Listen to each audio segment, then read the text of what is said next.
آج افطاری سے 1 گھنٹہ پہلے چترال بازار جانے کا اتفاق ہوا، یہ دیکھنے کے لیے کہ افطاری کی کیا کچھ تیاری ہو رہی ہے۔ جو ہی پہلی دکان پر پہنچا تو مزیدار قسم کی سجی بن رہی تھی اور ساتھ ساتھ لوگوں کا بھی کافی رش لگا تھا، اور دوسری طرف مٹھائی والے بابا بھی خوب کمانے میں لگے ہوئے تھے۔ پھر ہم نے مزید آگے بڑھنے کا فیصلہ کیا۔ پھر یہاں پر پہنچا تو دیکھا چنا چاٹ اور فروٹ چاٹ والوں کی پلیٹیں خالی ہو رہی تھی۔ مزید آگے بڑھے تو دیکھا ان بھائی صاحب نے چکن روسٹ اور چکن بریانی باہر نکالی ہوئی تھی، اور ساتھ میں یہ بابا بھی بہترین انداز میں چنا چاٹ نکال رہا تھا۔ پھر مزید آگے بڑھا تو اس چترالی تندور میں جانے کا اتفاق ہوا۔ اندر جا کر تندور کی گرمائش کو محسوس کیا اور تندور والے بھائی کی لگن اور محنت کو سلیوٹ کیا۔ پھر مزید کچھ قدم آگے بڑھائے تو چترال کے سب سے مشہور کباب والے کی دکان آ گئی۔ اس کباب والے کی شہرت کو آپ یہاں پر لگے رش کو دیکھ کر اندازہ لگا سکتے ہیں۔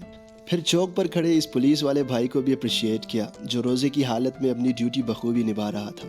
پھر ہم نے سوچا کیوں نہ اطالق بازار کی طرف بڑھتے ہیں، وہاں پر کیا کچھ ہو رہا ہے۔ اب اطالق بازار جاؤ اور آپ کو نیاز نہ ملے ہو ہی نہیں سکتا، جو کہ اپنے دن بھر کی کمائی گن کر جیب میں رکھ رہا تھا۔ پھر ہم وہاں کچھ سیکنڈز نیاز بائی سے رمضان کے حوالے سے دینی باتیں سنی، اور یہاں پر لوگوں کا بھی ایک عجیب سا رش لگا ہوا تھا۔ کہیں پر ہری بھری سبزیاں تو کہیں پر تازے تازے پھل بھیجے جا رہے تھے، اور اطالق پل پر ریڑھی والوں کی نہ ختم ہونے والی قطار لگی ہوئی تھی۔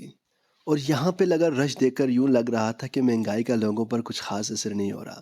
اور اس کے بعد اچانک اس بورڈ پر نظر پڑی، اور یہاں پر اتنا خوبصورت جملہ لکھا تھا جو میں نے سوچا آپ لوگوں کے ساتھ شیئر کروں۔ یہ سب کچھ بازار میں ہوتے دیکھ کر مجھے کچھ خاص سمجھ نہیں آیا، اور اس ٹوپے والی بھائی کے پاس آ گیا، یہاں سے ایک نماز کی ٹوپی لے لی اور اس بھائی کو پیسے میں نے پے کیے۔ پھر اس کے بعد چپ چاپ میں نے واپسی کی راہ لے لی۔ ویڈیو پسند آئی تو لائک کیجیے گا۔ اللہ حافظ۔